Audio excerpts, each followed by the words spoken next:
Pwede bang tayo na lang dalawa? Sa'kin ka na lang kung pwede lang naman diba? Di ko na din kasi kaya pa na mag-isa. Sa'yo ko lang to naramdaman at nadama. Ano ba ang dapat na gawin para mapansin mo ang pagmamahal ko? Kailangan pa ba araw-araw kitang ulitin para lingunin mo lang ang katulad ko?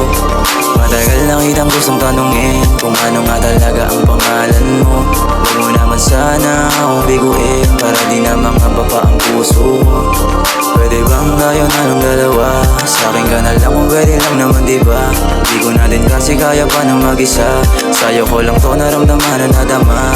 Gusto ko yung seryoso na natili lang pangkamahan. Umaasang magustuhan ng dalagang inosente lang. At lagi ka sa isip at ikaw lang ang sinisip. At pag sa harap ay dumaan hindi na ako kumukurap. Habang nakatitig at nag-iisip kung sasapat na nga ba ang gantong nakatitig sa malayo. Ang gusto ko nang aminin at sa'yo lahat ipagtapat. Ngunit hindi ko magawa dahil ako'y nahihiya. Baka idedmahin mo lang ang tulad ko.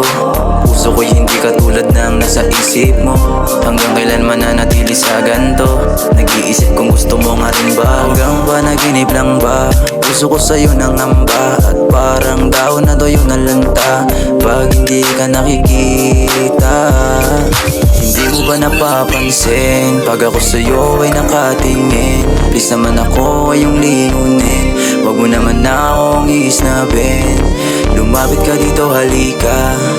Sa'kin ka na lang sumama. Nood tayo ng movie tas siga sa kama. Ahalik ng parang katulad sa drama.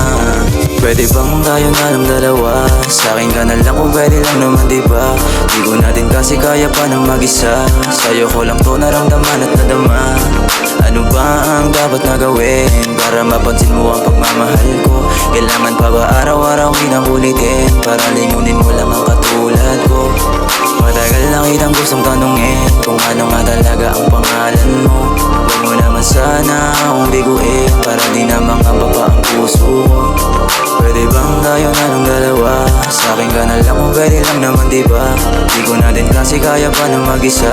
Sa'yo ko lang to naramdaman na nadama.